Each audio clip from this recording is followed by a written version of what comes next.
নমস্কার, সকলকে দিশারিতে স্বাগত জানাই। আমি শাওনী ভট্টাচার্য।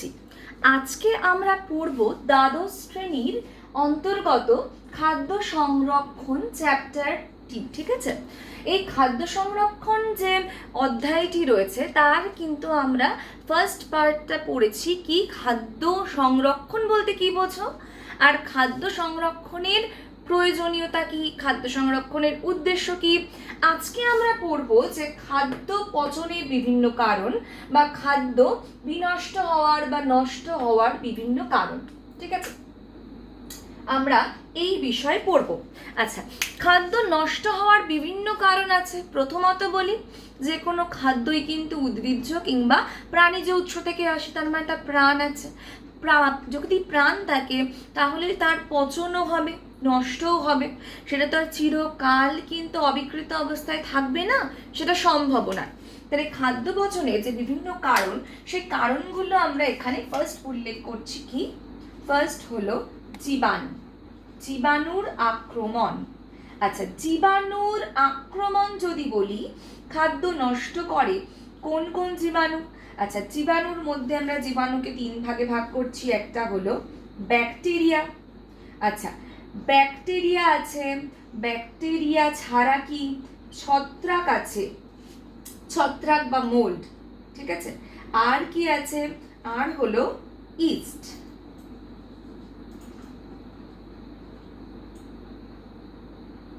তাহলে এই ধরনের জীবাণুর আক্রমণের কথা আমরা পড়বার। যদি জীবাণুর আক্রমণ আমরা বলি, জীবাণুর বৃদ্ধির জন্য কিন্তু কিছু কিছু অনুকূল পরিবেশের দরকার হয়। কি কি? ফার্স্ট খাদ্য। আচ্ছা, খাদ্য তো দরকার হবে, খাদ্যের সঙ্গে সঙ্গে আর কি দরকার হয় তাদের জন্য? কিন্তু উপযুক্ত উষ্ণতার দরকার হয়, তাপের দরকার হয় বৃদ্ধিপ্রাপ্ত হওয়ার জন্য, জল বা আর্দ্রতার দরকার হয়, বায়ুর দরকার হয়। ঠিক আছে, তো এই ফ্যাক্টরগুলো, পিএইচ, উপযুক্ত বা অনুকূল পিএইচ এর দরকার হয়। তাহলে এই ফ্যাক্টরগুলো কিন্তু জীবাণুর বৃদ্ধিতে সহায়তা করে। জীবাণুর আক্রমণ ছাড়া হলো খাদ্যের আত্মপচন। কি? খাদ্য মধ্যস্থ উৎসেচকের ক্রিয়া, খাদ্য মধ্যস্থ উৎসেচকের ক্রিয়া। আচ্ছা, উৎসেচকের কাজ আছে। এছাড়া আর কি করে, আর কিসের জন্য খাদ্য পচে যায়? যদি খাদ্যে কোনো আঘাত লাগে বা খাদ্যের উপরে যদি আবরণ বিনষ্ট হয়, সেক্ষেত্রেও কিন্তু খাদ্য পচে যায়। তাহলে আবরণ বিনষ্ট হলে বা খাদ্য আঘাতপ্রাপ্ত হলে রাসায়নিক বিক্রিয়া, কীট পতঙ্গ ও স্তন্যপায়ী প্রাণীর আক্রমণ বা ইঁদুরের আক্রমণ। জীবাণুর আক্রমণে প্রথম কি? ব্যাকটেরিয়া। ব্যাকটেরিয়া কিন্তু এককোষী প্রাণী। ব্যাকটেরিয়ার কোষগুলো প্রোক্যারিওটিক প্রকৃতির, এদের কোনো আদি নিউক্লিয়াস নেই, মানে এদের কোনো প্রকৃত নিউক্লিয়াস নেই। এদের কিন্তু নিউক্লিয়াসটা কীরকম? আদি নিউক্লিয়াস রয়েছে। ঠিক আছে, আচ্ছা, এদের আর কি রয়েছে? এদের কিন্তু কোষ প্রাচীর রয়েছে। ঠিক আছে, তাহলে আণুবীক্ষণিক জীব। এই যে ব্যাকটেরিয়া, এই ব্যাকটেরিয়া কিন্তু আবার 3 রকমের হতে পারে। একটা হলো সাইক্রোফিলিক, এখানে জায়গা নেই, সাইক্রোফিলিক। আচ্ছা, সাইক্রোফিলিক ব্যাকটেরিয়া মানে এরা কিন্তু 0 ডিগ্রি সেন্টিগ্রেড বা তার কম তাপমাত্রায় বেঁচে থাকে। যদি বলি রেফ্রিজারেটরে রাখলে বা হিমঘরে রাখলে কিন্তু এই ব্যাকটেরিয়ার কার্যকারিতা কিন্তু নষ্ট হয় না, এটার কিন্তু কার্যকারিতা কিন্তু চলতে পারে, এবং হিমঘরে বা রেফ্রিজারেটরের খাদ্য কিন্তু এই ব্যাকটেরিয়া নষ্ট করতে পারে ম্যাক্সিমাম। এরপরে যদি আমি সেকেন্ড বলি, মেসোফিলিক ব্যাকটেরিয়া। মেসোফিলিক ব্যাকটেরিয়া কি হয়? এটা সাধারণ তাপমাত্রায় বেঁচে থাকে। আচ্ছা, তাহলে ম্যাক্সিমাম ব্যাকটেরিয়া কিন্তু মেসোফিলিক প্রকৃতি। আর কি হলো? আর হলো থার্মোফিলিক ব্যাকটেরিয়া। থার্মোফিলিক ব্যাকটেরিয়া কি? এরা হলো উচ্চ তাপমাত্রায় বেঁচে থাকতে পারে, যেমন হলো ক্লস্ট্রিডিয়াম বটুলিনাম, ঠিক আছে। তো এরা হলো ক্যানিং পদ্ধতিতেও কিন্তু এরা কি হয়, বেঁচে থাকতে পারে। তো পাস্টারাইজেশনের ফলেও বেঁচে থাকতে পারে। তো এরা কিন্তু কি করে, যে উচ্চ তাপমাত্রাতেও কিন্তু খাদ্যবস্তুকে নষ্ট করছে, উচ্চ তাপমাত্রার প্রয়োগেও কিন্তু খাদ্যবস্তু নষ্ট হচ্ছে। ব্যাকটেরিয়া একটা ওয়াইড তাপমাত্রার রেঞ্জের মধ্যে বাঁচে, যেমন 0 ডিগ্রি থেকে 80 ডিগ্রি পর্যন্ত বাঁচে। বিভিন্ন ধরনের ব্যাকটেরিয়া অবশ্যই রয়েছে তার মধ্যে, ঠিক আছে। আচ্ছা, ব্যাকটেরিয়া দেখা গেছে যে হাই অ্যাসিডিক ফুড এবং যদি তার মধ্যে তাপ প্রয়োগ করা হয় তাহলে ব্যাকটেরিয়া কিন্তু সহজেই ধ্বংসপ্রাপ্ত করা যায়। কিন্তু এর লো অ্যাসিড যদি ফুড হয় সেক্ষেত্রে কিন্তু ব্যাকটেরিয়ার বৃদ্ধি আটকানো কিন্তু বেশ মুশকিল, ঠিক আছে। আচ্ছা, এই ব্যাকটেরিয়া বিভিন্ন রকম খাদ্যের কিন্তু পচনের জন্য দায়ী। আবার ক্লস্ট্রিডিয়াম বটুলিনাম বলি, স্ট্যাফাইলোকক্কাস অরিয়াস বলি, এরা কিন্তু কি করে, এরা খাদ্যবস্তুকে কিন্তু বিষাক্ত করে তোলে। এগুলো খেলে আমাদের কিন্তু বিভিন্ন ধরনের সমস্যা হয়, পেটের সমস্যা হয়, আবার আমাদের অনেক food borne disease, food intoxication হতে পারে। যেমন ইকোলাই ব্যাকটেরিয়ার কিন্তু খাদ্যবস্তু যদি সংক্রমণ ঘটে তাহলে আমাদের ফুড পয়জনিং ঘটে এবং কিন্তু আমরা অসুস্থ হয়ে পড়ি, ঠিক আছে। এবং খাদ্যকে তো নষ্ট করছেই ব্যাকটেরিয়া। আচ্ছা, এরপরে আসি আমরা ছত্রাক বা মোল্ড।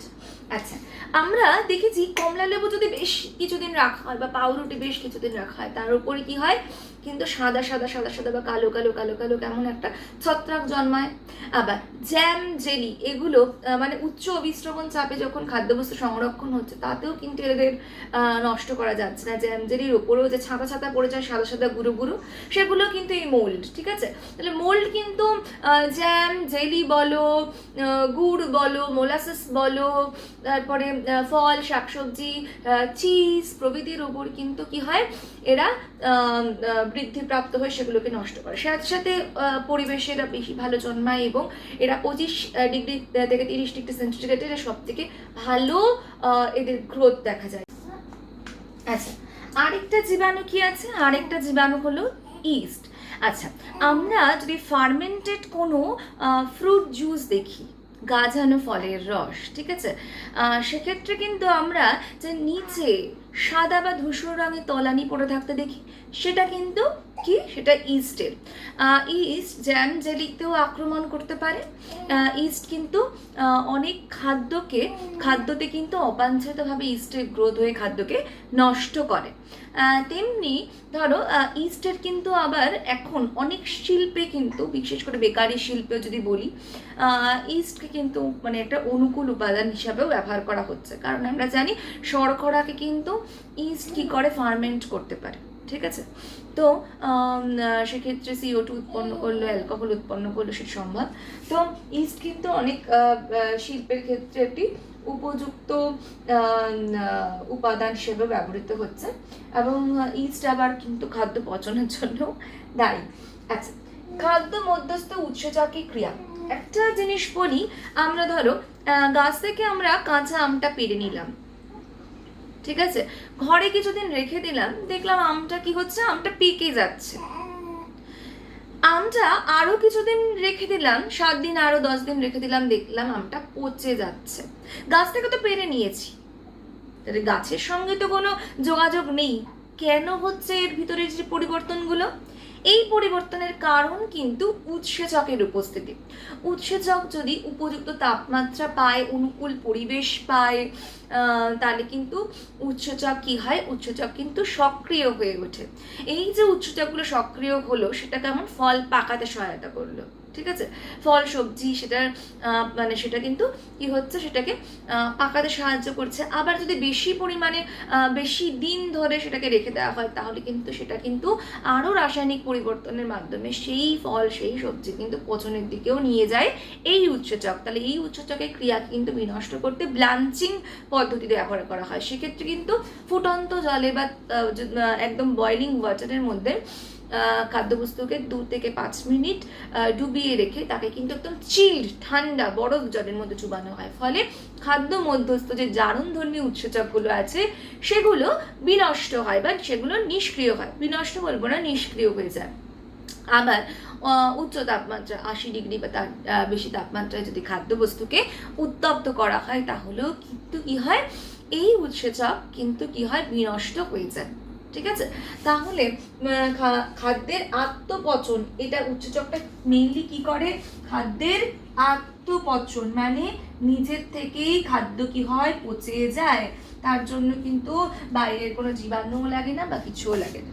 পরেরটা, আবরণ বিনষ্ট হলে, খাদ্যের যে আবরণ সেটা যদি বিনষ্ট হয় কিংবা খাদ্য যদি আঘাতপ্রাপ্ত হয়, সেখান থেকে কিন্তু কি হয়, সেখান থেকে ইস্ট ঢুকে পড়ে বা জীবাণু সংক্রমণ হয়েও কিন্তু খাদ্য কি হয়, নষ্ট হতে পারে। যেমন ধরো আমি একটা উদাহরণ দিচ্ছি, তুমি বাজারে গেলে, মা বললো যে আজকে তুই বাজার করে আন, আজকে আমাদের বাবা যেতে পারছে না আর আমারও ইচ্ছে করছে না, বাড়িতে অনেক কাজ আছে, তুই একটু বাজার করে আন।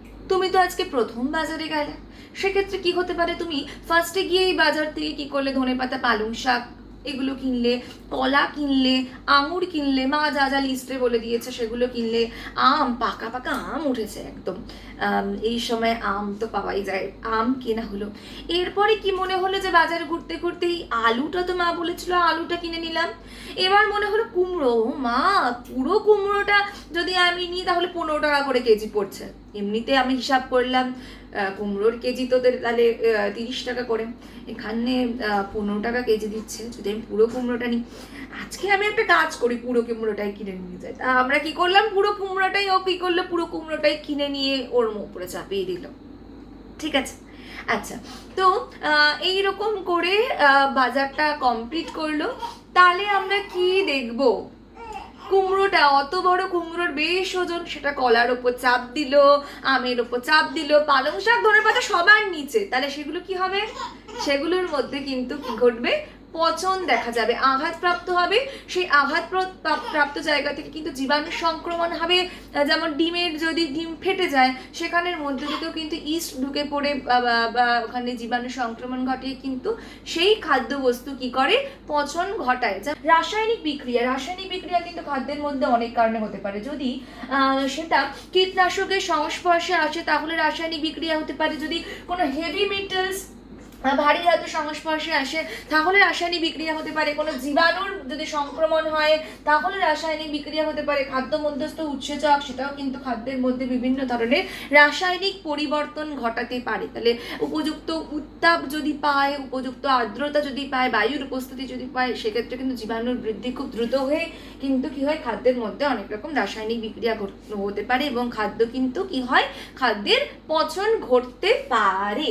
আচ্ছা, পরে লাস্ট বলি বিভিন্ন কীট পতঙ্গ ও ইঁদুরের আক্রমণ। যদি বলি কীট পতঙ্গ আর ইঁদুরের আক্রমণ, এটি কিন্তু খাদ্যকে কি করে, দু রকম ভাবেই তার পচন ঘটায়। একটা হলো প্রত্যক্ষ, আরেকটা হলো পরোক্ষ।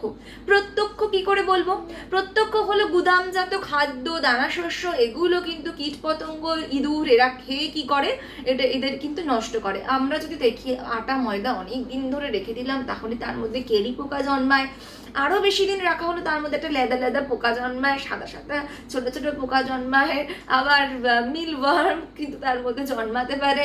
কিন্তু এগুলো কিন্তু অপচনশীলের মধ্যেই পড়ছে বা সেক্ষেত্রে কিন্তু এরা নষ্ট হয়ে যাচ্ছে হলো এই পোকামাকড়ের মানে আক্রমণের জন্য। ঠিক আছে, আচ্ছা, এবং ইঁদুর কি করে, বিভিন্ন স্তন্যপ্রায় প্রাণী যেমন ছুঁচো, এরা কি করছে, এই খাবারগুলোকে খেয়ে কি করছে, খাবারগুলোকে নষ্ট করছে। অনেক সময় ভামবিড়ালও কিন্তু খাবার খেয়ে খাবারকে নষ্ট করে। আচ্ছা, তাহলে খাবার খেয়ে তো এটা নষ্ট করছে, আর একরকম ভাবে পরোক্ষভাবে কি হচ্ছে, আচ্ছা শুধু খাবার খেয়ে না, আরেকটু বলি, তার উপরে মলমূত্র ত্যাগ করেও কিন্তু নষ্ট করছে খাদ্যবস্তুকে। ঠিক আছে, শুধু খেয়ে না, খেয়ে তার মধ্যে মলমূত্র ত্যাগ করে একেবারে খাদ্যবস্তু নষ্ট করছে। আরেকটা পরোক্ষ কি, পরোক্ষ হলো বিভিন্ন পশু পাখি বা কীট পতঙ্গ কি করছে, সেটা কিন্তু তারা জীবাণু ছড়িয়ে দিয়েও কিন্তু খাদ্যবস্তুকে নষ্ট করে। যেমন ধরো একটা মাছি যদি বলি, মাছি কি হয়েছে, সে মাছিটা ধরলাম যে খোলা স্থানে কোনো পশুর মল বা কিছুর মধ্যে কিন্তু সে বসলো, সেখানে বসে কিছুক্ষণ তারপরে সেটা আবার এই খাবারের মধ্যে বসলো, খাবারের মধ্যে বসে তার এই যে পায়ের মধ্যে সূক্ষ্ম সূক্ষ্ম যে আণুবীক্ষণিক জীবাণুগুলো সেই মলমূত্র থেকে এসেছিল সেগুলো আবার সে খাবারের মধ্যে ছড়িয়ে দিল, এটা কিন্তু হতেই পারে। ঠিক আছে, তো এইরকম ভাবেও কিন্তু খাদ্যবস্তু কি হচ্ছে, নষ্ট হচ্ছে। কোনো পশু পাখি যখন অন্য জায়গায় নোংরা জায়গায় বসছে, তারপর সেই খাবারে বসে যখন খাবারটাকে খাচ্ছে, তখনও কিন্তু খাদ্যবস্তু সেটা কি করতে পারে, নষ্ট করতে পারে। ঠিক আছে, তো আমরা আজকে পড়লাম খাদ্যবস্তু কি কি ভাবে নষ্ট হতে পারে। যদি হেল্পফুল মনে হয় তাহলে সাবস্ক্রাইব করো, লাইক করে সঙ্গে থেকো, কমেন্টে জানিও যে তোমাদের কোন বিষয়টি আলোচনা করলে ভালো হয়। নমস্কার।